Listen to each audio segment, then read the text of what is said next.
Iran, এরপরে পাকিস্তান। ঐক্য এবং শান্তির জন্য পৃথিবীতে বহু চেষ্টা করা হয়েছে, কিন্তু ঐক্য হয়নি। তাহসাবুহুম জামিআন ওয়া কুলুবুহুম শাত্তা। দেখা যায় এরা সব ইউনাইটেড, কিন্তু তাদের কলিজা একজন থেকে আরেকজনের কলিজা যোজন যোজন দূরে। মানুষের শান্তির জন্য মানুষেরা অনেক চেষ্টা করেছে, ন্যাটো করেছে, আসিয়ান করেছে, সার্ক করেছে, এরপরে ইউনাইটেড নেশনস অর্গানাইজেশন করেছে, লিগ অব নেশনস করেছে। পৃথিবীর মানুষের শান্তি আসছে বলেন? আসতে কইলেন কেন? শান্তি আসছে? আসে না। পৃথিবীতে যুদ্ধ হলো, প্রথম বিশ্বযুদ্ধ, আর যাতে যুদ্ধ না হয় সেই জন্য লিগ অব নেশনস তৈরি হলো। প্রথম বিশ্বযুদ্ধে বহু লোক মারা গেল, আর যাতে যুদ্ধ না হয় লিগ অব নেশনস তৈরি হলো। এরপরে 1935 সনে যুদ্ধ শুরু হলো, সেকেন্ড গ্রেট ওয়ার চলল। এই যুদ্ধ 1945 সন, একটানা 6 বছরের যুদ্ধে লক্ষ লক্ষ মানুষ মারা গেল, কোটি কোটি বনি আদম ক্ষতিগ্রস্ত হলো, হাজার হাজার বিলিয়ন মিলিয়ন ট্রিলিয়ন টাকার ক্ষতি হলো বিশ্ববাসী। আর যাতে যুদ্ধ না হয় সেজন্য তৈরি হলো ইউএনও, আকওয়ামে মুত্তাহিদা, যেটাকে ইংরেজিতে বলা হয় ইউনাইটেড নেশনস অর্গানাইজেশন। এদের কাজ হলো পৃথিবীতে যুদ্ধ বিগ্রহ না হয়, গরিবদেরকে বাঁচানো, ধনীদের বড় বড় দেশগুলির হাত থেকে ছোট ছোট দেশগুলিকে যাতে রক্ষা করতে পারে আক্রমণ থেকে। মানুষের ইজ্জত হুরমত, তাদের স্বাধীনতা সার্বভৌমত্ব হেফাজতের গ্যারান্টি দেবে জাতিসংঘ। আমি প্রশ্ন করছি, এই জাতিসংঘ পৃথিবীর মানুষের জান মাল, দেশের স্বাধীনতার হেফাজত করতে পেরেছে? পারে নাই। বরং জাতিসংঘের ফতোয়া নিয়া বড় বড় মোড়লেরা তারা পৃথিবীর মুসলমানদের স্বাধীন রাষ্ট্রগুলিকে তছ নছ করে দিচ্ছে। ওরা আমাদেরকে মৌলবাদী আর সন্ত্রাসী বলতেছে, সভ্যতা শিখাতে চায় আমাদেরকে। বেটারা, তোমরা হলে সন্ত্রাসী, তোমরা আমাদেরকে সভ্যতা শিখাও।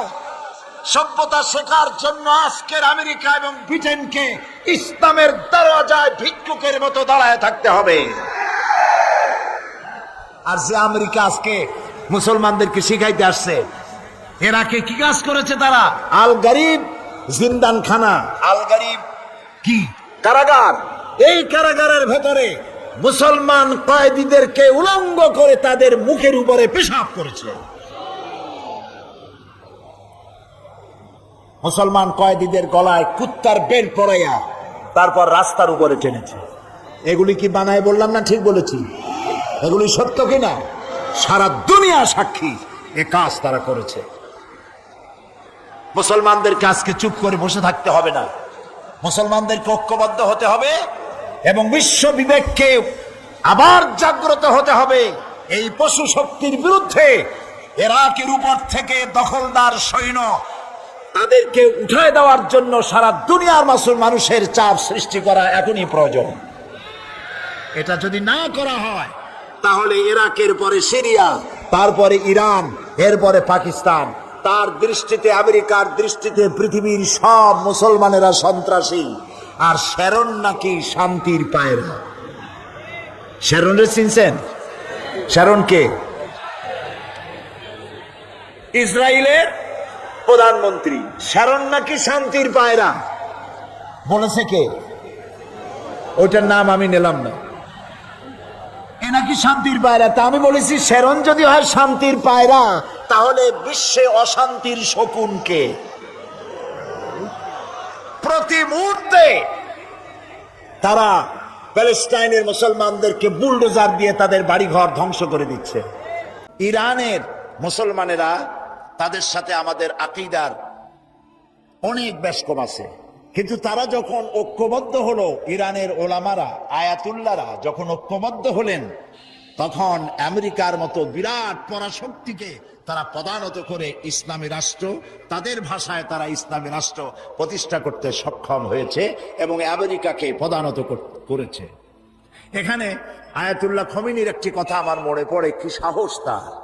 ইমান আকীদা যাই থাকুক, আকীদার প্রশ্নে আমরা আপোষ করব না, কিন্তু এই কথাটা তো বলতেই পারি। যখন আমেরিকা তাকে বলেছিল যে আমার দূতাবাস থেকে যে 56 জনকে গ্রেফতার করা হয়েছে আমেরিকান, এদেরকে ছেড়ে দাও, তা না হলে তোমার খাদ্য রসদ আমেরিকা থেকে যত সাহায্য যায় সব বন্ধ করে দেওয়া হবে। আয়াতুল্লাহ খমেনি জবাব দিয়েছিলেন আমেরিকান প্রেসিডেন্টকে, তুমি কারে খাবারের ভয় দেখাও? যেই জাতির বছরে 1 মাস না খাইয়া থাকা ফরজ, সেই জাতি তোমার খাবারের অপেক্ষা করবে। তোমার মতো কাফেরদের খাবারের কোনো পরোয়া আমরা করি না। মুসলমানেরা যখন ঐক্যবদ্ধ হয়েছিলেন, আল্লাহ তাদেরকে বিজয় দান করেছিলেন সেখানে। ঠিক এমনি করে পাকিস্তানে যখন সর্বশ্রেণীর উলামায়ে কেরাম মুত্তাহিদা আমল, মজলিস মুত্তাহিদা আমল এ নাম করে যখন একটি সংগঠন কায়েম করলো, সমস্ত ফিরকার মাকতুবায়ে খেয়ালে সমস্ত আলেমরা যখন ঐক্যবদ্ধ হলো, পৃথিবীকে অবাক করে দিয়ে ইসলামী শক্তি সেখানে বিজয় লাভ করলো।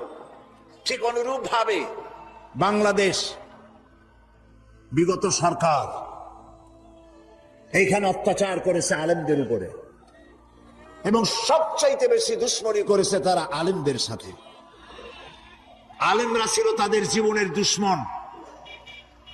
যে কবি তার কবিতার মধ্যে লিখেছে, ফজরের নামাজ যখন, ফজরের আজান যখন শুনি, মনে হয় যেন বেশ্যা তার খরিদ্দার ডাকতেছে।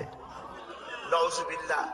ইতিহাস সাক্ষী, সেই ব্রিটিশ খেদাও আন্দোলন থেকে শুরু করে 2001 সালের 1 অক্টোবরের নির্বাচন পর্যন্ত ওলামারা যেখানে ঐক্যবদ্ধ হয়েছে সেখানেই বিজয় এসেছে। আমরা লক্ষ্য করে দেখেছি, আফগানিস্তান যুদ্ধ করলো রাশিয়ার সাথে। এটি একটি অসম যুদ্ধ ছিল। আমার ভাষা, আমি তখন বলতাম যে যুদ্ধ হচ্ছে নবজাতক শিশুর সঙ্গে সিন্দাবাদের বিরাট দৈত্যের সাথে। ওদের মডার্ন অস্ত্রপাতি আর আফগান মুজাহিদদের কাছে হলো নূহ আলাইহিস সালামের জামানায় বন্যায় ভিজানো গাদা বন্দুক। এই দিয়ে তারা লড়লেন। সেই লড়াইয়ে দেখা গেল রাশিয়ার মতো বিশাল দৈত্য কুপকাত হয়ে গেল, আর আল্লাহ তাআলা আফগান মুজাহিদিনদেরকে জিতিয়ে দিলেন। কেন দিয়েছিলেন? কারণ যুদ্ধে যখন লাগলো তখন সবাই পালানো শুরু করলো। ওই দেশটা জঙ্গল আর পাহাড় দিয়ে ভরা, সব পাহাড়ে জঙ্গলে সব পালাতে শুরু করলো। পালাই গিয়ে দেখলো ওলামারা সব এক জায়গায় এসে গেছে। ওই সব ওলামা যারা একজন আর একজনকে দেখতে পারে না, দেখলেই রুমাল দিয়ে মুখ ঢাকে, সালাম দিলে জবাব দেয় না। ফতোয়া দিয়েছিল সে কাফের 5 কারণে, উনি কাফের 3 কারণে, আর উনি কাফের 17 কারণে। এদেরকে যারা কাফের না মনে করে তারাও কাফের। আর ওই সব কাফের মরে গেলে তাদের কবরের উপর যে ঘাস হয়, সেই ঘাস যে গরুতে খায় সে গরুও কাফের। এই রকমের ফতোয়াবাজি যারা করছিল, তারা পাহাড়ে জঙ্গলে সব একজনের সঙ্গে আর একজনের দেখা হয়ে গেল, সালাম করলো, কোলাকুলি করলো। ব্যাপারটা ছিল এরকম, একজন বলছিল যে আমার ছেলেরা গেল মামু বাড়ি, মেয়েরা গেল নানা বাড়ি, বউ গেল তার বাপের বাড়ি, আমি গেলাম আমার শ্বশুর বাড়ি, যাই দেখি আমরা সব এক জায়গায়। এখন জঙ্গলের ভিতরে গিয়ে আলেম ওলামা, সুন্নি বেদাতি, এইটা সেইটা সব এক জায়গায় হয়ে গেছে, কোলাকুলি শুরু হয়েছে। বললো যদি এই কোলাকুলি আগে করতাম তাহলে তো রাশিয়ার ভূত আমাদের ঘাড়ে চড়তে পারতো না। সুতরাং 9 বছর যুদ্ধ চললো। এই 9 বছরের অসম যুদ্ধে ওলামাদের ঐক্যের কারণেই আল্লাহ পাক আফগানের মুসলমানদেরকে ইসলামী রাষ্ট্র প্রতিষ্ঠার সুযোগ করে দিয়েছিলেন। আবার যে পতন ঘটলো, তাও মুজাহিদ আলেমদের মধ্যে যখন তাফরিকার সৃষ্টি হলো, ইখতিলাফ তৈরি হলো, একে অপরকে সন্দেহ করলো, দেখতে পারলো না, ভালো লাগলো না, সালাম কালাম করলো না, আবার কপাল পুড়লো, আবার বুশ এসে এদের হুশ নষ্ট করে দিল। আফগান আবার চলে গেল আরেকজনের দখলে। ঠিক এমনি করে পরকালকে যারা অস্বীকার করো, কিয়ামতে উঠতে হবে, এটাকে কিভাবে অস্বীকার করো? চিন্তা করে দেখো, তুমি নিষ্প্রাণ মাটি ছিলে, সেই মাটি দিয়েই আমি তোমাকে তৈরি করেছি। আবার আল্লাহ পাক মানুষকে আরো বুঝান, কিয়ামত আছে, পরকাল হবে, আল্লাহর দরবারে উঠতে হবে। আলাম ইয়াকুনু ফাতাম মিন মানিজ জাইয়ুমনা তুমি কি মাতৃগর্ভে নিক্ষিপ্ত এক ফোঁটা পানি ছিলে না? ثم كان علقة فخلق فسوى এরপরে তোমাকে মাংসপিণ্ডে, জমাট রক্তে মাংসপিণ্ডে পরিণত করা হলো। এরপরে তোমাকে সুন্দর করে তোমাকে সুগঠিত করা হলো।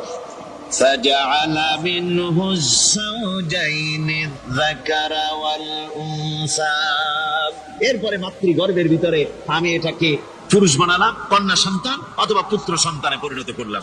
এইটা যে পেরেছে, যিনি পেরেছেন, আলাইসা যালিকা বিকাদিরিন আলা আইয়ুহিয়াল মাউতা সে আল্লাহর পক্ষে কি সম্ভব নয় যে তোমার মৃত্যুর পরে তিনি আবার চিন্তা করতে পারবেন? কি বলবেন, কি বলেন, সম্ভব না? তিনি পারবেন না? নিশ্চয়ই তিনি আবার কিয়ামতের মাঠে আমাদেরকে হাজির করতে পারবেন, এতে কোনো সন্দেহ নাই। আল্লাহ পাক সেই জন্য এখানে বলতেছেন যে ওরা বাল কাযযাবু বিসসাম, ওরা আসলেই পরে কালকে অস্বীকার করেছে। আপনি যে নবী এতে কোনো সন্দেহ নাই।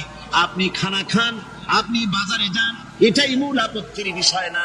মূল কথা হলো তারা পরকালকে অস্বীকার করেছে। আল্লাহ পাক বলেন وأن الساعة آتية لا ريب فيها অবশ্যই সে সময় আসবে, সে কিয়ামত আসবে, এতে কোনো সন্দেহ নাই। وأن الله يبعث من في القبور আর আল্লাহ পাক তিনি কবরের মধ্যে অন্তরিত যা কিছু আছে সবাইকে কিয়ামতের দিন আল্লাহ পাক ময়দানে উঠাবেন।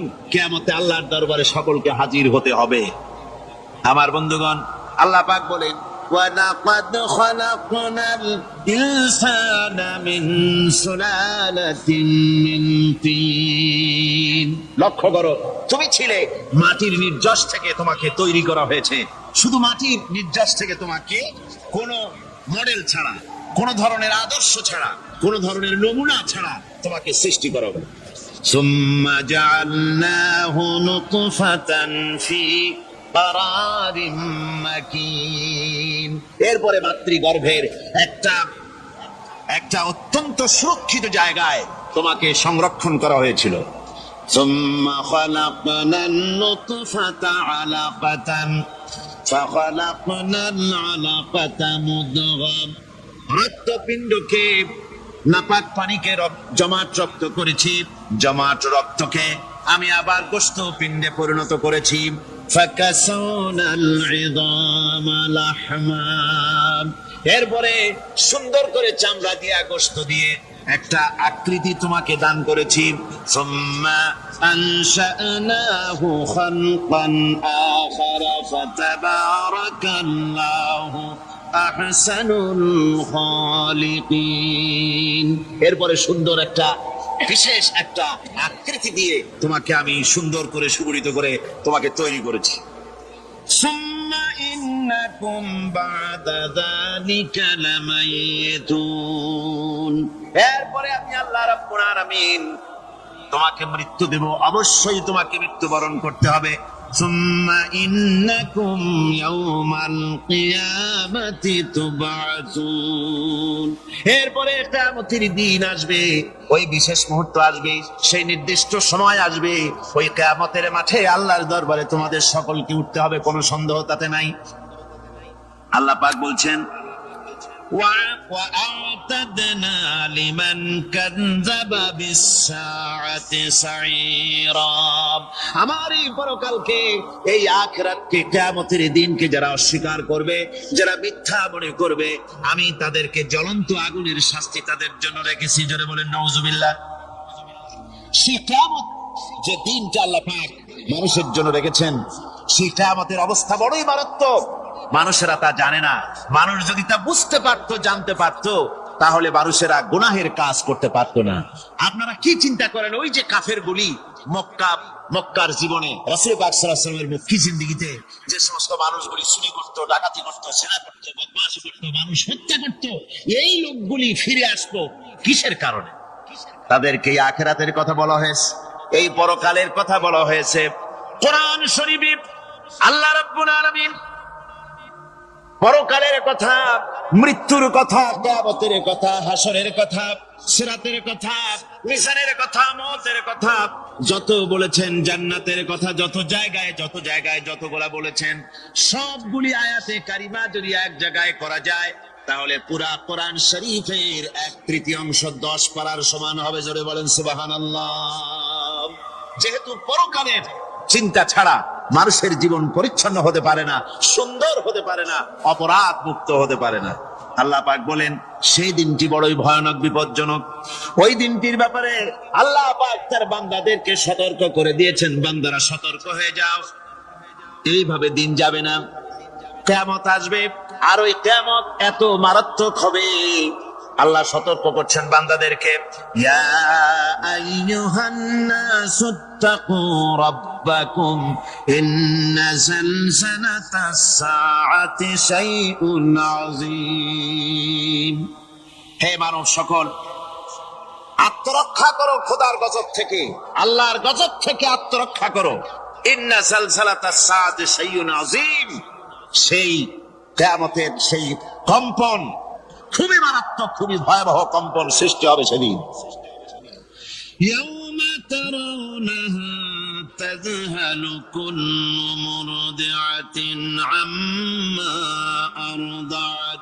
সেদিন দেখতে পাবে স্তন্যদায়িনী মা, যে মা তার সন্তানকে দুধ দেয়, ওই মাও তার দুধের বাচ্চার কথা ভুলে যাবে, মনে থাকবে না। আল্লাহ রাব্বুল আলামিন বলেন, وَتَضَعُ كُلُّ ذَاتٍ حَمْلٍ حَمْلَهَا। প্যালেস্টাইনে কারা? প্যালেস্টাইনের মুসলমানদেরকে মাইরে মেরে শেষ করে দিল। দেখছেন ছবিতে না? দেখেননি? প্যালেস্টাইনের মুসলমানদের যে কে যখন মারা হচ্ছে, বাংলাদেশের প্রধানমন্ত্রী তখন আমেরিকায় ক্লিনটনের সঙ্গে কথা বলতেছেন। তিনি ক্লিনটনের কাছে তার পিতৃ হত্যার জন্য দায়ী সাজাপ্রাপ্ত 3 জন ব্যক্তিকে ফেরত চাচ্ছিলেন। আমার দৃষ্টিতে এটা কোনো অপরাধ নয়। সন্তান তার পিতার প্রতি আকর্ষণ থাকবে, আমার আপত্তি সেখানে। আপনি প্রধানমন্ত্রী, শুধু শেখ পরিবারের প্রধানমন্ত্রী নন, শুধু আওয়ামী লীগের প্রধানমন্ত্রী হওয়া উচিত নয় আপনার। আপনি পৃথিবীর দ্বিতীয় বৃহত্তম বাংলাদেশের 12 কোটি মুসলমানের প্রধানমন্ত্রী। পিতৃ হত্যার আসামি ফেরত চাইলেন, কিন্তু বিল ক্লিনটনের আশ্রয় প্রশ্রয় দাঁড়িত পৃথিবীর অসভ্য জাতি, সন্ত্রাসী ইহুদিরা প্যালেস্টাইনের মুসলমানদেরকে পাখির মতো গুলি করে হত্যা করছে। আপনি কেন জবাব চাইলেন না?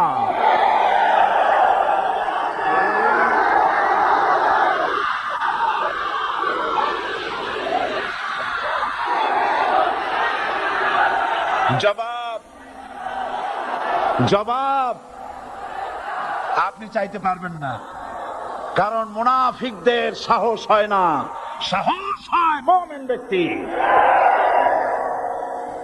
বিল ক্লিনটনকে বলা দরকার ছিল, এই ইসরায়েলকে তোমরাই বসিয়েছ, মধ্যপ্রাচ্যের বিষ ফোড়ায় পরিণত করেছ তোমরা। তবে হ্যাঁ, যুরিবাত আলাইহিমুজ যিল্লাতু ওয়াল মাসকানা ওয়া বাউ বিগাদাবিন মিনাল্লাহ। আল্লাহর গজব আসবে, ইহুদিরা পৃথিবী থেকে নিশ্চিহ্ন হবেই হবে ইনশাআল্লাহ। দেখেছেন তাকায়া প্যালেস্টাইনে ইসরায়েলিরা হেলিকপ্টার, গানশিপ, কামান, বোমা নিক্ষেপ করছে, আর প্যালেস্টাইনের শিশু, কিশোর, যুবকেরা ইহুদিদের নিক্ষিপ্ত বোমা আর কামানের মোকাবেলা করতেছে পাথর দিয়ে।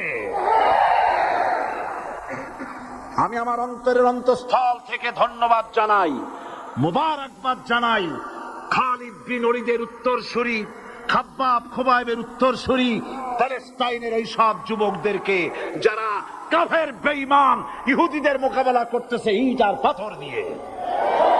আর আমি আমার অন্তরের অন্তঃস্থলের সমস্ত ঘৃণা দিয়ে আমি ধিক্কার জানাই পৃথিবীর মুসলিম শাসকদেরকে, যারা মুসলমানদের মার দেখে চুপ করে যারা বসে আছে।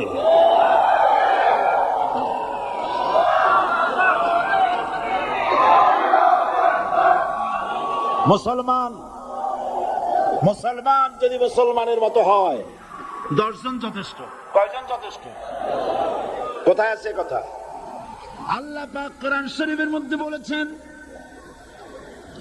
একজন যদি হও ইমানদার মুত্তাকি 10 জনের উপরে বিজয়ী হবে। 10 জন যদি হও 100-র উপরে বিজয়ী হবে। 100 যদি হও 1000-এর উপরে বিজয়ী করব। জোরে বলেন সুবহানাল্লাহ। কবি বলতেছেন, ফিজায়ে বদরে পয়দা কুন ফেরেশতে তেরি নুসরত কো উতার সকতে গর্দু সে কতর অন্দর কতর আবি। বদরের মুসলমানদের মতোই বানানো, তাহলে আকাশ থেকে কাতারে কাতারে ফেরেশতা নাজিল করে দিয়ে আল্লাহ পাক তোমাদেরকে সাহায্য করবেন। সুবহানাল্লাহ। সে আল্লাহ আছে না নাই? জোরে বলেন, আছে না নাই?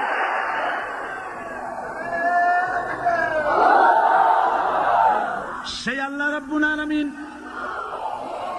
কোরআনে কারীমের ভিতরে আয়াতুল কুরসির মধ্যে বলে দিয়েছেন, আল্লাহু লা ইলাহা ইল্লা হুয়াল হাইয়ুল কাইয়্যুম। প্রাণ খুলে সবাই পড়েন, বসা মানুষ, দাঁড়ানো মানুষ। আল্লাহু লা ইলাহা ইল্লা হুয়াল হাইয়ুল কাইয়্যুম। আল্লাহ রাব্বুল আলামিন, তিনি ছাড়া কোনো ইলাহ নাই, তিনি সার্বভৌমত্বের মালিক, কেউ নাই আল্লাহ ছাড়া। এই কথা মানুষকে ঘোষণা করতে হবে। বাধা, এই কথা বললেই বাধা দেবে কয় শ্রেণীর লোক? 3 শ্রেণী। প্রথম শ্রেণী হচ্ছে কে? রাষ্ট্রশক্তি। আজও তারা বাধা দিচ্ছে। আল্লাহর আইন দিয়ে দেশ চালাও, তারা তাদের মন মর্জি মোতাবেক আইন দিয়ে দেশ চালাবে। আল্লাহ পাক বলছেন, আলা আলাহুল খালকু ওয়াল আমরু। সৃষ্টি যার, আইন চলবে না। কারো বাবার আইন চলতে পারে না, নিজেদের তৈরি করা আইন চলবে না। ইনিল হুকমু ইল্লা লিল্লাহ। একমাত্র আইন চলবে কার? এই আইন রাসূল করিম সাল্লাল্লাহু আলাইহি ওয়াসাল্লাম মদিনায় কোরআন দিয়ে প্রতিষ্ঠিত করেছিলেন। আল্লাহর বিধান, আল্লাহর সার্বভৌমত্ব কায়েম করেছিলেন। কোরআন সংবিধান হলো, চুরি বন্ধ হলো, ডাকাতি বন্ধ হলো, জেনা বন্ধ হলো, হত্যা বন্ধ হলো, ধর্ষণ বন্ধ হলো, সব কিছু বন্ধ হয়ে গিয়ে মুসলমানেরা শান্তি লাভ করলো, পৃথিবীর মানুষ শান্তি লাভ করলো। সুবহানাল্লাহ ওয়া বিহামদিহি। আজ মুসলমানেরা শত্রু চেনে না, বন্ধু চেনে না। বন্ধুকে বানাইছে শত্রু, শত্রুকে বানাইছে বন্ধু। কে বন্ধু কে শত্রু চিনাই দিবেন কে? আল্লাহ। বলেন, কে দিবেন? আল্লাহ রাব্বুল আলামিন কোরআনে কারীমের মধ্যে পরিষ্কার করে বলেছেন, লাতাজিদান্না শাদ্দান নাসি আদাওয়াতান লিল্লাযীনা আমানুল ইয়াহুদা ওয়াল্লাযীনা আশরাকু। আল্লাহ পাক বলছেন, হে রাসূল, মানুষের ভিতরে 2টা শ্রেণী মুমিনদের জন্য সবথেকে জঘন্য দুশমন। কয়টা শ্রেণী? 2টা। একটা হলো ইহুদ, আর একটা হলো মুশরিক। একটা হলো ইহুদি, আর একটা হলো মুশরিক। এটা হলো তোমাদের দুশমন। আর আজ আমাদের দেশে, পৃথিবীর বিভিন্ন দেশে মুসলমানেরা মুশরিকদের সঙ্গে সম্প্রীতি বাড়াচ্ছে, মুসলমানদের সাথে শত্রুতা বাড়াচ্ছে। আজ আমার দেশে পূজা পার্বণে বাধা নাই। পূজা পার্বণে বাধা আছে? পূজা পার্বণে বাধা নাই। বাধা কোথায়? কোরআন শরীফের তাফসীর মাহফিলে। কোরআনের তাফসীরের মাহফিলে বাধা দেওয়া হচ্ছে। গান বাজনায় 144 ধারা নাই, কিন্তু কোরআন শরীফের মাহফিলে 144 ধারা দেওয়া হচ্ছে। যারা দিচ্ছে তারা আবার ওমরাও করে, হজও করে। ওরা আমাদের বলে আমরা নাকি ধর্মের নামে রাজনীতি করি। বলে না, আমরা নাকি ধর্মের নামে রাজনীতি করি। আমি বলি, ধর্মের নামে আমরা রাজনীতি করি না, আমরা ধর্মীয় রাজনীতি করি। কথাটা বুঝে আসছে কিনা? ধর্মের নামে রাজনীতি তো সেই ব্যক্তি করে 1996 সনের নির্বাচনের আগে যিনি মাথায় পট্টি বেঁধেছিলেন। যিনি শপথ গ্রহণের সময় হাতে তসবিহ পড়েছিলেন, ধর্মের নামে রাজনীতি তিনি করেছেন। আজ আজ অনেকগুলি ডিগ্রি পেয়েছেন তিনি, অনেকগুলি ডিগ্রি পেয়েছেন। কয়টা? মুখস্থ হয়ে গেছে আপনাদের। শকুনেরা, শকুন যদি গরুর গোশত কিনে খাওয়া লাগতো, 80 টাকা কেজি দরে শকুনে এত গোশত কিনে খাইতে পারত না। লেখাপড়া করে যদি ডিগ্রি নেওয়া লাগতো, এত ডিগ্রি কপালে জুটত না। পয়সা দিয়া ম্যানেজ করা ডিগ্রি, কিন্তু 9টা নিলে কি হবে? আসল ডিগ্রিটা এখনো বাকি আছে। আসল ডিগ্রি কোনটা? নির্বাচনের আগে পট্টি বেঁধে তসবিহ নিয়ে গোটা জাতিকে যে সফল ভাবে প্রতারণা করতে আপনি পেরেছিলেন মহাপ্রতারক হিসাবে, সেই ডিগ্রি আগামী নির্বাচনের মোক্ষম সময় জনগণ আপনার গলায় পরায় দেবে।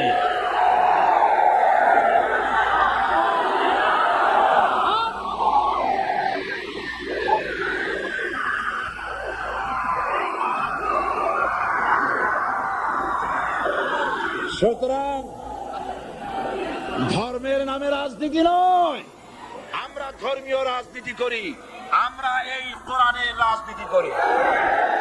এই কোরআন নিয়ে বাঁচতে চাই, এই কোরআন নিয়ে মরতে চাই। এই কোরআন থেকে আমাদেরকে বিচ্ছিন্ন করতে চায় কাফের, বেঈমান, মুশরিকেরা। ও আমার জাতি, কোরআন থেকে যারা বিচ্ছিন্ন করতে চায়, তোমরা কি তাদের বিরুদ্ধে জিহাদের জন্য প্রস্তুত থাকবে?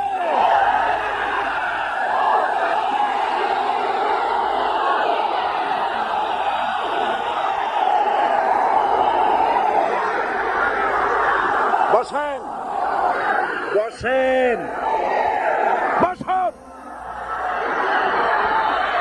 বসেন, বসেন। আমি বুঝতে পেরেছি বিষয়টা কি। আসরের পরের থেকে বসা তো, সুযোগ পাইয়া খাড়া হইয়া কোমর সোজা করলেন।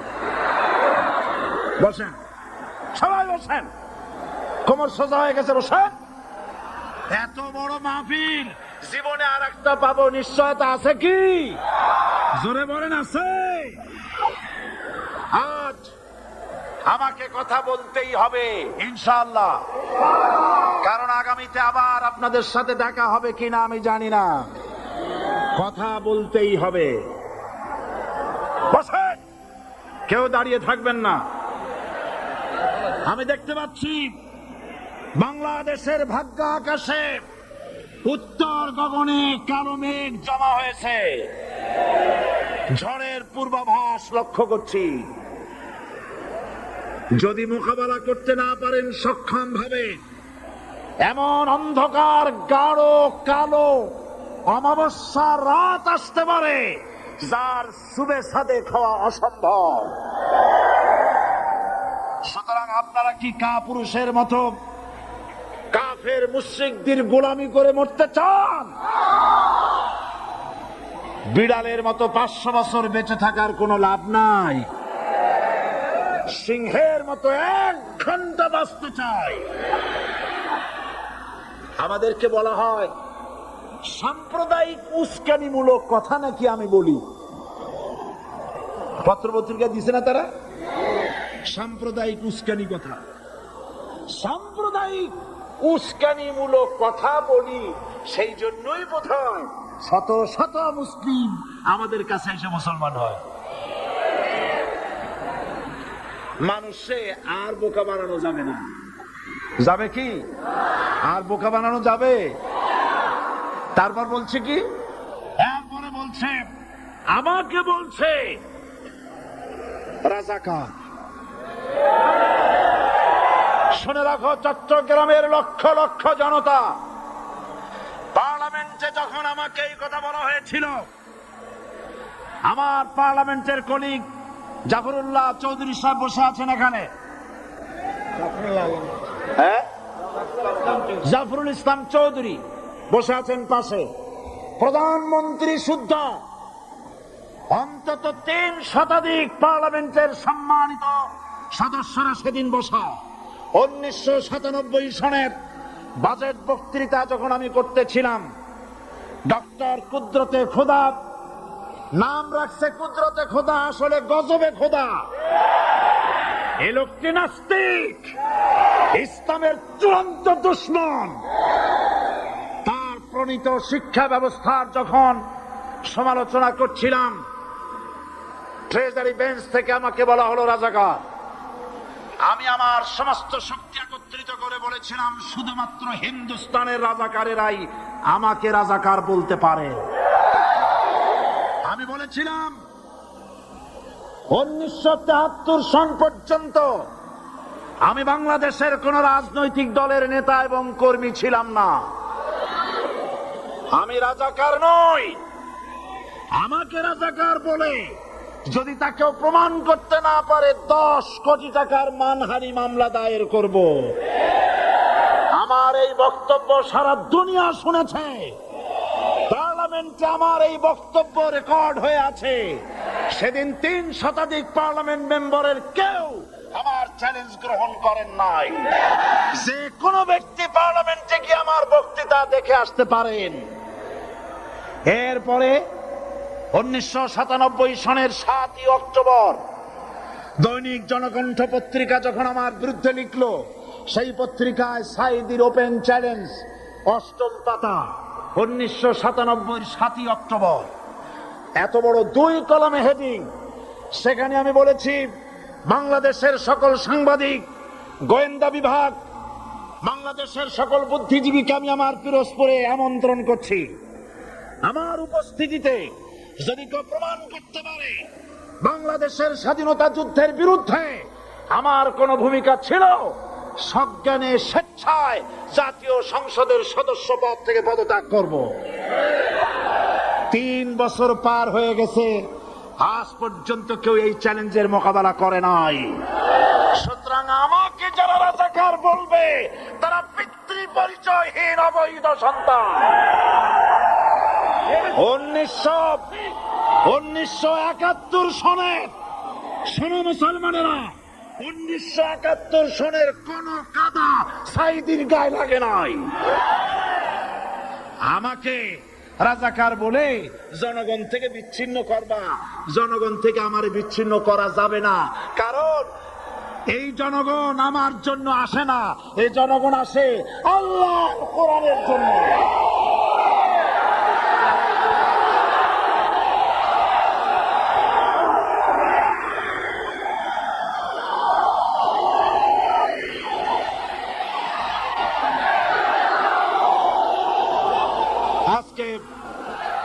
আর যারা ইসলামের কথা বলে, যারা ইসলামের কথা বলে তারাই রাজাকার, তারাই মৌলবাদী। মৌলবাদী বললে আমরা অসন্তুষ্ট হই না, কারণ মৌলবাদী শব্দটা আসছে মূল থেকে। মৌল শব্দ এসেছে মূল থেকে। মূলবাদী তার মানে যারা মূলে আছে। মূল হলো কোরআন, মূল হলো হাদিস, মূল হলেন আল্লাহ, মূল হলেন আল্লাহ রসুল। আমরা আছি মূলে।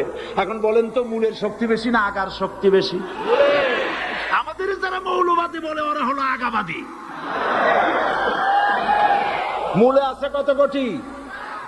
12 কোটি। মূলে আছে কত কোটি? আর আমাদের যারা মৌলবাদী বলে ওই থাকুক গাছের আগায়, আমরা মূলে। লাভালাভি বেশি করবা না। 12 কোটিতে গাছের গোড়া আসতে নানা দেবে, মামু বাড়ি দিল্লি গিয়ে পড়বা, বাংলার জমিনে জায়গা হবে না। এ কথা বিশ্বাস করো। বাংলাদেশের মুসলমানদের শরীরে 1 বিন্দু রক্ত থাকতে শয়তানের তৈরি করা ধর্ম নিরপেক্ষ মতবাদ বাংলার জমিনে কায়েম হতে দেওয়া হবে না, হবে না।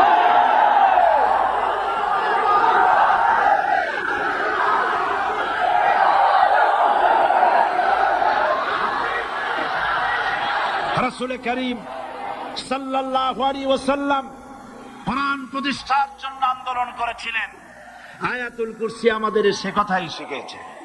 আল্লাহ রাব্বুল আলামিন বলেন, আল্লাহু লা ইলাহা ইল্লা হুয়াল হাইয়ুল কাইয়্যুম। প্রাণ খুলে পড়েন, আল্লাহু লা ইলাহা ইল্লা হুয়াল হাইয়ুল কাইয়্যুম। কাইয়ুম। আল্লাহ হচ্ছেন তিনি, যিনি ছাড়া কোনো ইলাহ নাই, আইনদাতা নাই, বিধানদাতা নাই। আমরা মানুষের তৈরি করা আইন মানি না। 12 কোটি মুসলমানের দেশে আইন তৈরি করবে মানুষ, আমরা মানব না। পার্লামেন্টে তৈরি হতে হবে কোরআন দিয়ে, পার্লামেন্টে আইন তৈরি হতে হবে কোরআন দিয়ে। সুতরাং ভয় যতই পান আর যতই ষড়যন্ত্র করেন, 4 দল যখন একত্রিত হয়েছে, ঐক্যবদ্ধ থাকবে, সরকার ঐক্যবদ্ধভাবে গঠন হবে, নির্বাচন ঐক্যবদ্ধভাবে হবে এবং কোরআন হবে, আল কোরআনের পার্লামেন্ট হবে বাংলাদেশে।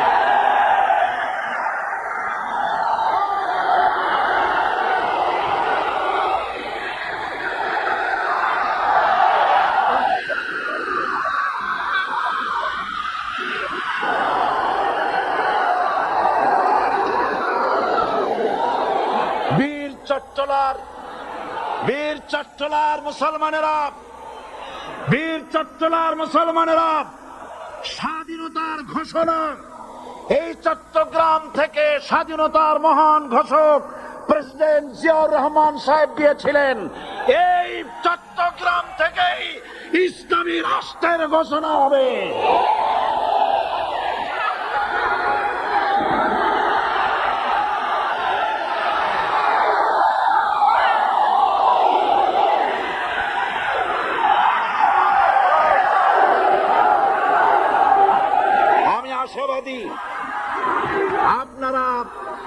আপনারা অবশ্যই তা পারবেন, আমি 100% বিশ্বাস করি ইনশাআল্লাহ।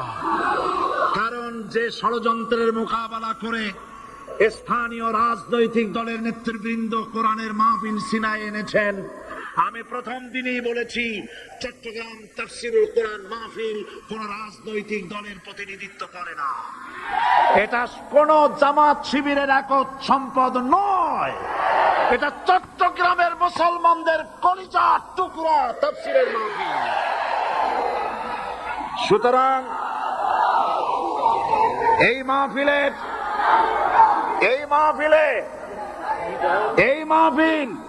চট্টগ্রামে থাকবে ইনশাআল্লাহ কিয়ামত পর্যন্ত।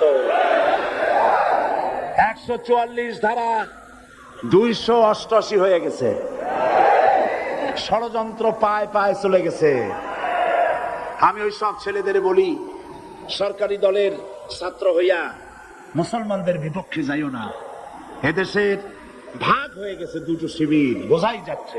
একদিকে ভারতের পা চাটা গোলাম নাস্তিক মুরতাদ শ্রেণীর বুদ্ধিজীবী এবং তাদের মদতপুষ্ট সরকার, আর একদিকে ইসলামী শক্তি, ইসলামী দল আর দেশ প্রেমিক জাতীয়তাবাদী শক্তি। একদিকে হিমালয় পাহাড় আর একদিকে সূচো ইঁদুর। আল্লাহ বিজয় দেবে মুসলমানদের। কাদের বিজয় হবে? বাংলাদেশে কোরআনের রাজ কায়েম হোক, তাকে আপনারা চান? কারা কারা চান? দু হাত উঁচু করে দেখান। দাঁড়াবেন না, দাঁড়াবেন না।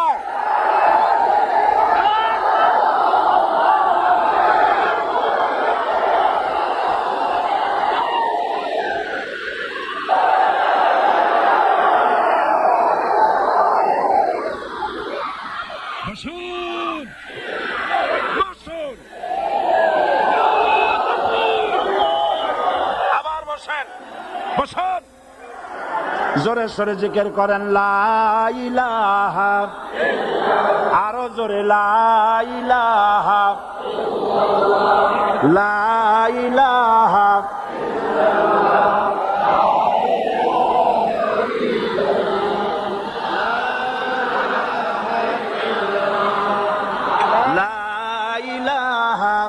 ইল্লাল্লাহ, লা ইলাহা,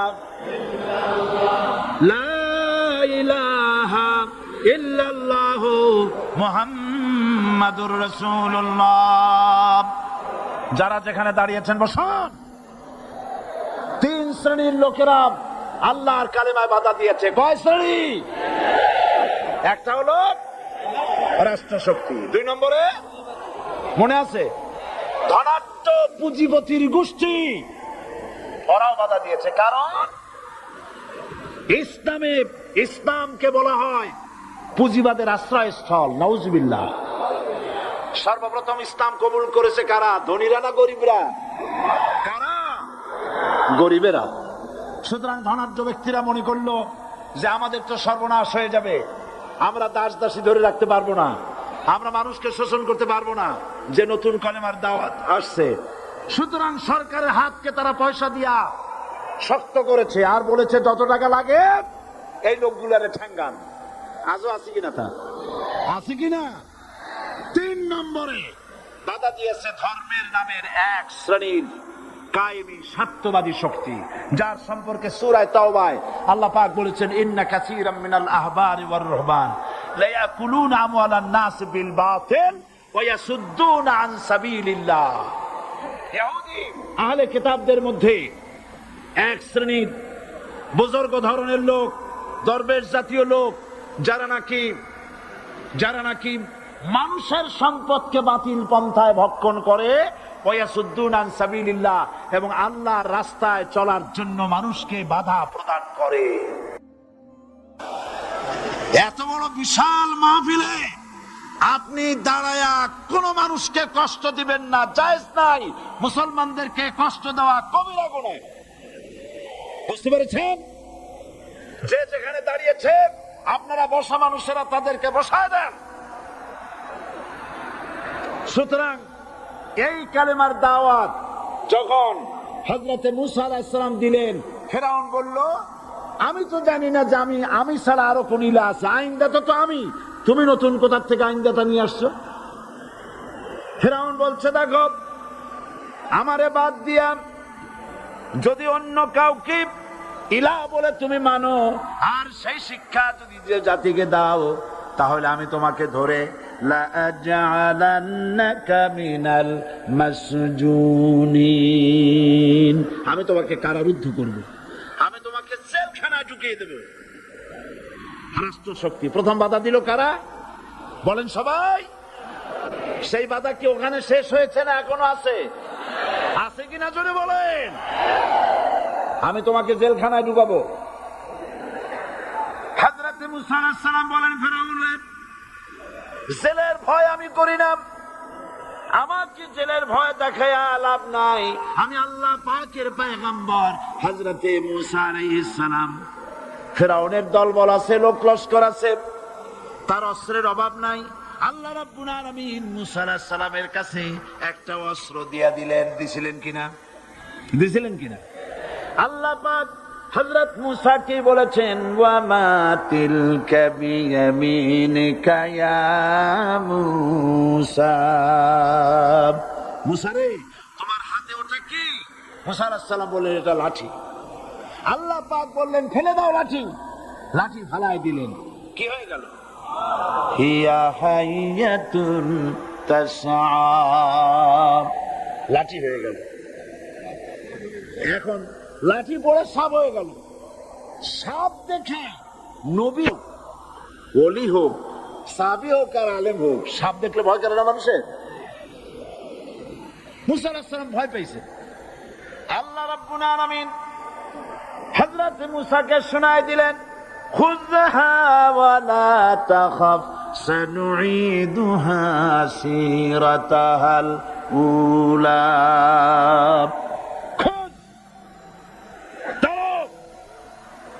লা তাখাফ, ভয় পেও না। আল্লাহ বলছেন ধরো, ভয় পেও না। ধরার সঙ্গে সঙ্গে স্বাভাবিক অবস্থায় ফিরে আসবে, আবার লাঠি হয়ে যাবে। এখন আল্লাহ বলছেন ধরো। মূসা আলাইহিস সালাম কি ভয় পাওয়া উচিত হবে? উচিত হবে? মূসা আলাইহিস সালাম কি ভয় পাইছিলেন? কারণ হচ্ছে দুশমনের শক্তিটা খুব বড়ই দেখা যায়, মনে হয় যেন অনেক বড়, কি জানি কি। আল্লাহ পাক বলছেন, ইন্না কাইদাশ শায়তানে কানা দাঈফা, শয়তানের চক্রান্ত যতই তুমি মনে করো অনেক ষড়যন্ত্রের জাল বিস্তার হয়ে আছে, আল্লাহ কয় কিছুই না, দাঈফা, অত্যন্ত দুর্বল। আল্লাহ পাক বললেন ধরো।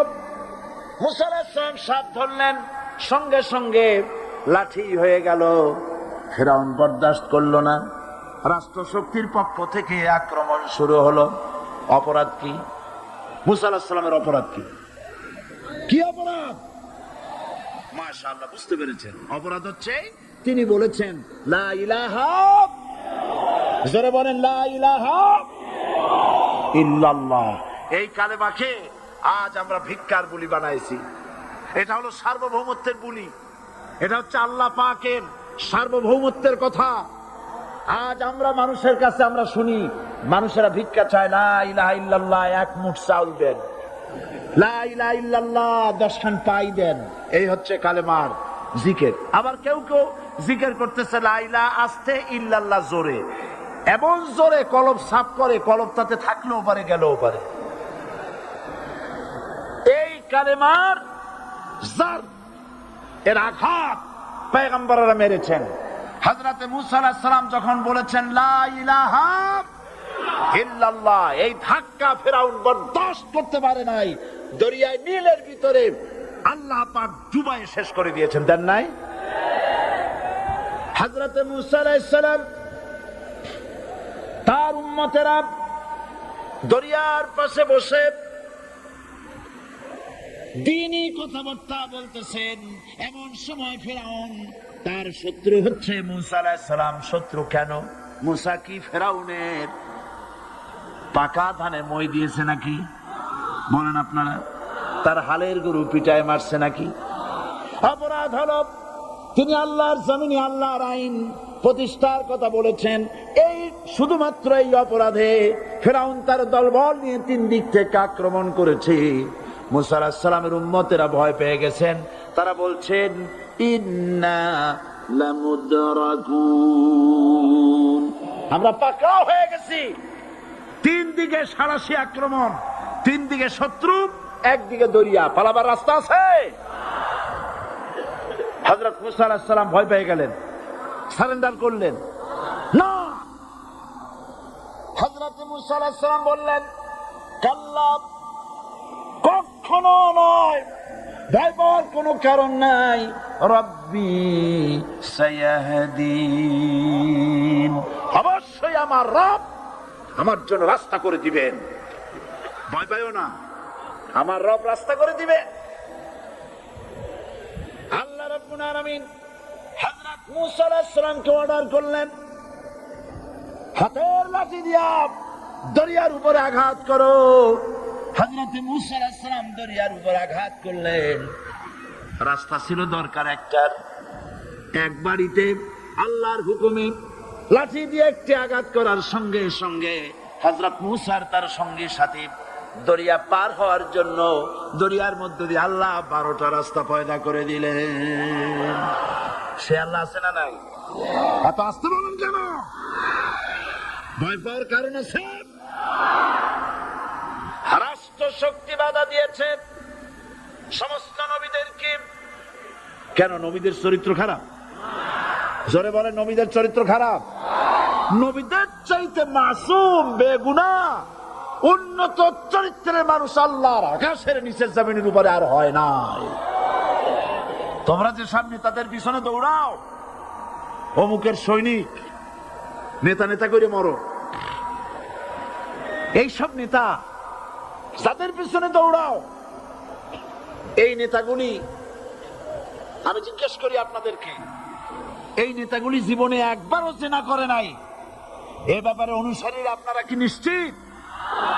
মিথ্যা কথা জীবনেও কয় নাই, প্রতারণা করে নাই, ঠাট্টা করে নাই, বিদ্রুপ করে নাই, মদ খায় নাই, মানুষ হত্যা করে নাই। কিসের নেতা?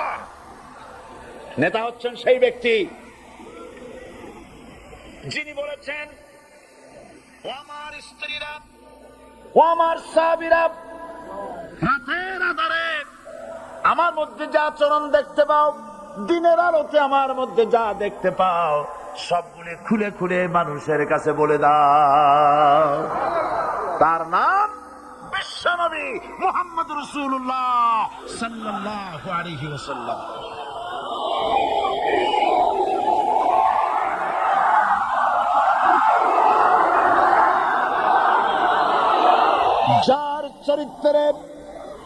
যার চরিত্রের সার্টিফিকেট আল্লাহ রাব্বুল আলামিন নিজে দিচ্ছেন, ওয়া ইন্নাকা লাআলা খুলুকিন আযীম।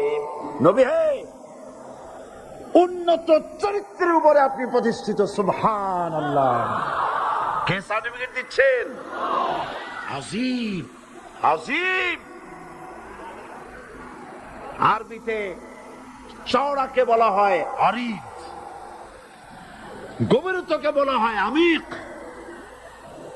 কত প্রশস্ত, যা মাপার কোনো ফিতা নাই। কত গভীর, যা মাপার কোনো যন্ত্র নাই। এইটাকে আরবিতে বলা হয় আজিম। সুবহানাল্লাহ বলতে ইচ্ছে করে না? ও নবী, তোমার চরিত্র এমন যা মাপার মতো যন্ত্র পৃথিবীতে নাই। এই সার্টিফিকেট দিলেন কে? সমস্ত নবীরাই চরিত্রবান, নবীরা মাসুম, বেগুনাহ। সুবহানাল্লাহ। সেই নবীরা মার খান নাই? খেয়েছেন কিনা বলে? কারা মেরেছে? রাষ্ট্র শক্তি। কারা মেরেছে? কারণ নবীরা বলেছেন লা ইলাহা ইল্লাল্লাহ। পড়েন সবাই, লা ইলাহা ইল্লাল্লাহ। আপনিও যদি নবীদের মতো, সাহাবীদের মতো বুঝা এই কলেমার দাওয়াত দেন, বাধা আসবেই। বোঝাবুঝির ব্যাপার, বুঝতেই সারলো। কত মাহফিল হয় বাংলাদেশে, হয় না? কোনো বাধা নাই, ঠিক কিনা? কত পূজা হয়, পার্বণ হয়, গান হয়, থিয়েটার হয়, গুনাহগার বিবির গান হয়, কত কিছু হয়। কোনো বাধা আছে? তাফসীরের মাহফিলে বাধা। কারণ ওরা বুঝতে পেরেছে এ তাফসীরের মাহফিলে গাজীর গীত হয় না, এ তাফসীরের মাহফিলে আল্লাহর সার্বভৌমত্ব কায়েমের আন্দোলন চলে।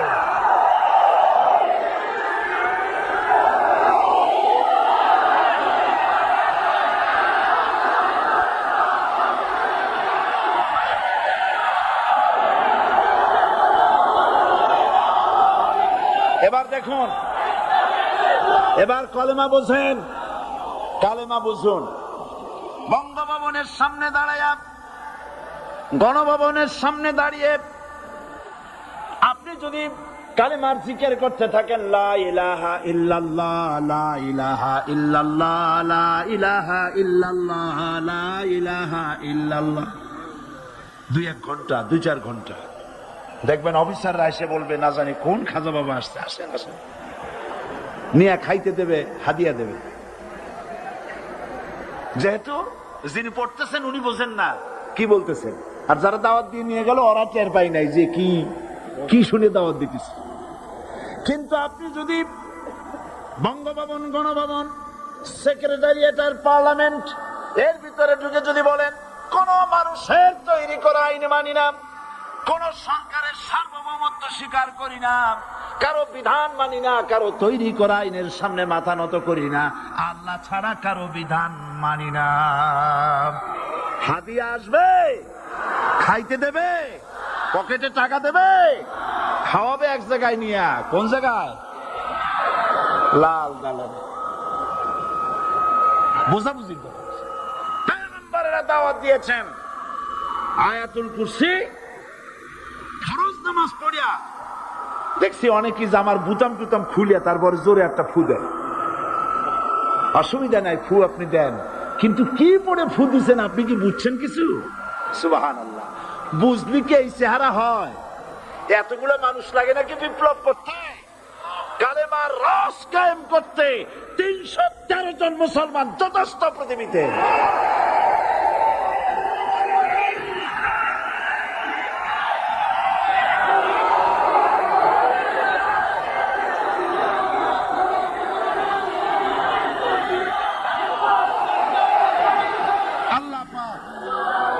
কোরআনে কারীমের মধ্যে আল্লাহ পাক বলেছেন, এমন একজন নবী পাঠাই নাই, ইয়া হাসরাতান আলাল ইবাদ, বান্দার উপরে আফসোস। আহারে, কে বলতেছেন? আমার আল্লাহ। বলেন আমার আল্লাহ। তিনি আফসোস করছেন, আফসোস।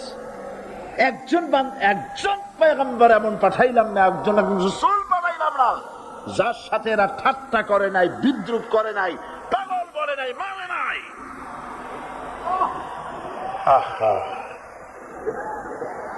অপরাধ আল্লাহর সার্বভৌমত্ব প্রতিষ্ঠার অপরাধ।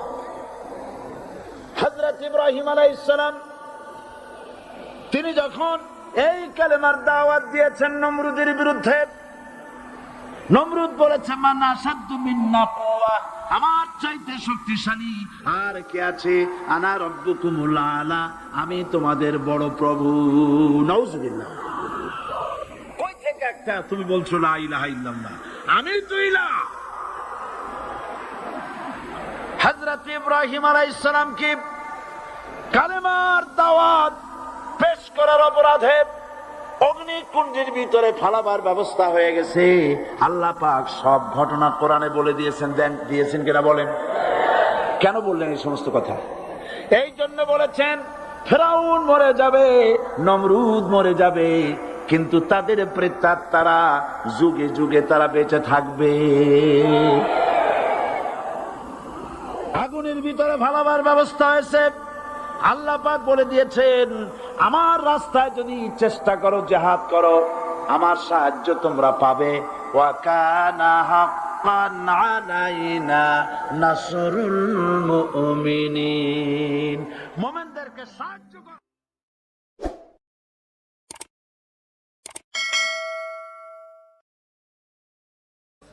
কোরআনে কারীম তেলাওয়াত নিয়ে আসছেন হেফজ বিভাগের ছাত্র মোহাম্মদ আবু সায়েম। আসসালামু আলাইকুম ওয়া রাহমাতুল্লাহি ওয়া বারাকাতুহু। আউযু বিল্লাহি মিনাশ শাইতানির রাজীম। বিসমিল্লাহির রাহমানির রাহিম। وكذلك أوحينا إليك روحا من أمرنا ما كنت تدري ما الكتاب ولا الإيمان ولكن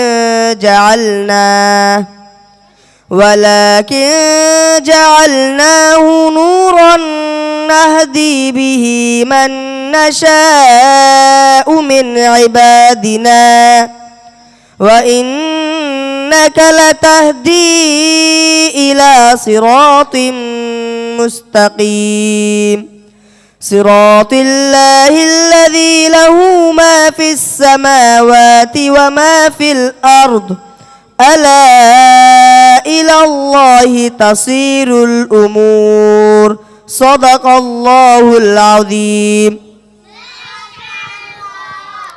মাশাআল্লাহ, আপনারা শুনছিলেন তাকরিমুল কোরআন মাদ্রাসার হেফজ বিভাগের ছাত্র আবু সায়েম এর কণ্ঠে বিশুদ্ধভাবে কালামুল্লাহ শরীফ তেলাওয়াত। এ পর্যায়ে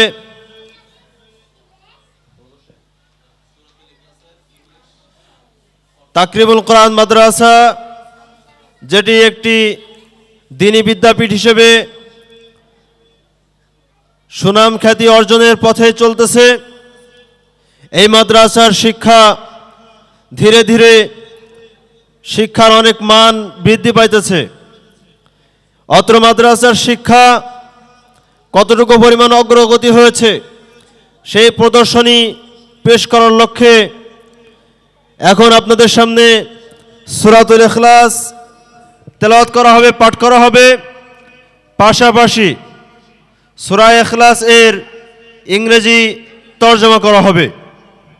এ পর্যায়ে প্রদর্শনী পেশ করতেছেন সূরা ইখলাসের ইংরেজি অনুবাদের সাথে।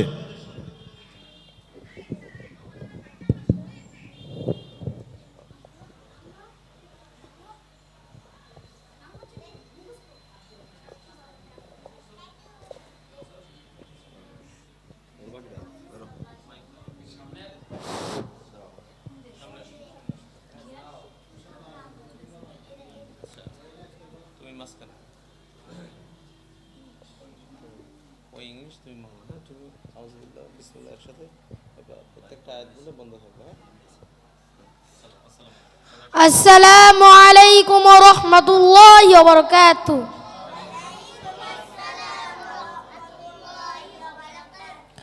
أعوذ بالله من الشيطان الرجيم بسم الله الرحمن الرحيم In the name of Allah, most gracious, most merciful. আমি আল্লাহর নিকট আশ্রয় প্রার্থনা করিতেছি অভিশপ্ত শয়তান হইতে কুল হু আল্লাহু আহাদ Say He is Allah, the one and only.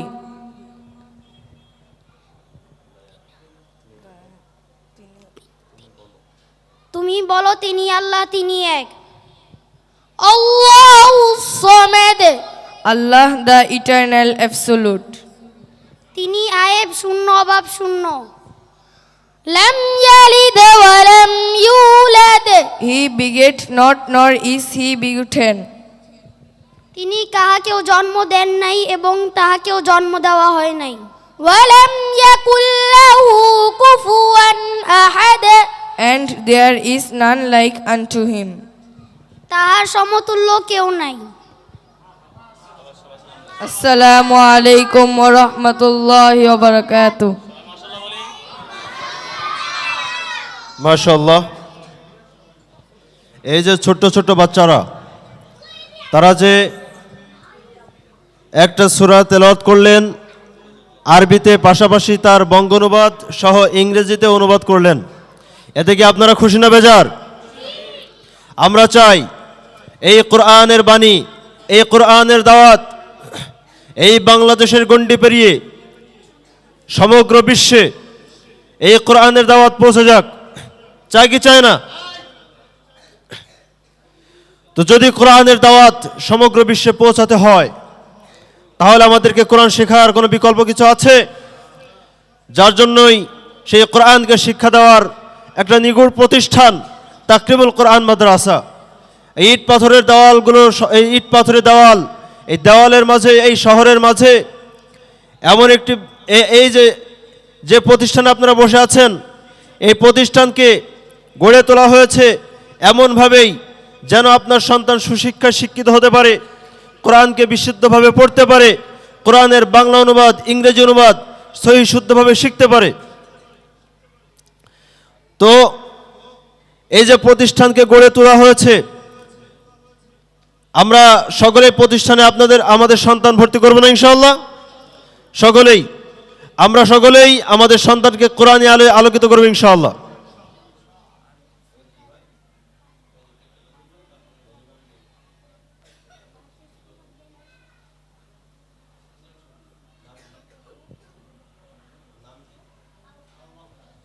এই পর্যায়ে ইসলামী সঙ্গীত পরিবেশনা করবেন মোহাম্মদ আবু বকর।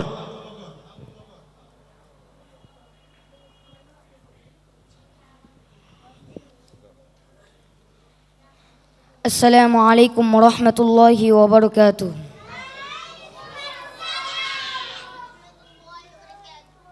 তুমি কি জানো আকাশ কেন এত নীল? তুমি কি জানো তারারা কেন করে ঝিলমিল? তুমি কি জানো সাগর বুকে কেন এত ঢেউ? বিশ্বটা তিনি ছাড়া গড়েনি তো কেউ, বিশ্বটা তিনি ছাড়া গড়েনি তো কেউ। দেখো দিনের শেষে রাতের আকাশ, দূষণার আলোয় ভরা। দেখো ফুলে ফলে সবুজ ছায়ায়, প্রকৃতির মায়ায় ঘেরা। শীত প্রাতে কাননে পাপিয়ারা করে পিউ পিউ।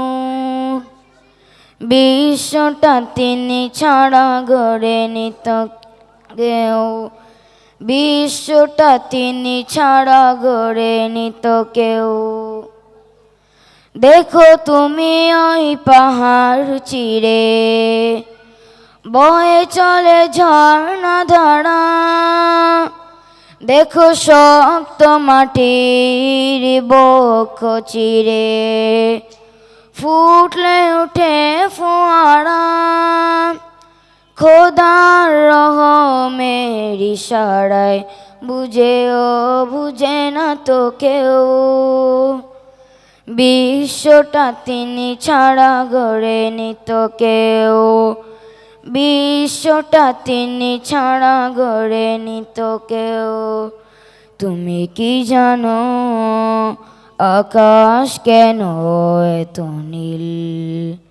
তুমি কি জানো তারারা কেন করে ঝিলমিল? তুমি কি জানো সাগর বুকে কেন এত ঢেউ? বিশ্বটা তিনি ছাড়া গড়ে নিত কেউ, বিশ্বটা তিনি ছাড়া গড়ে নিত কেউ, বিশ্বটা তিনি ছাড়া গড়ে নিত কেউ। আসসালামু আলাইকুম ওয়া রাহমাতুল্লাহি ওয়া বারাকাতুহু।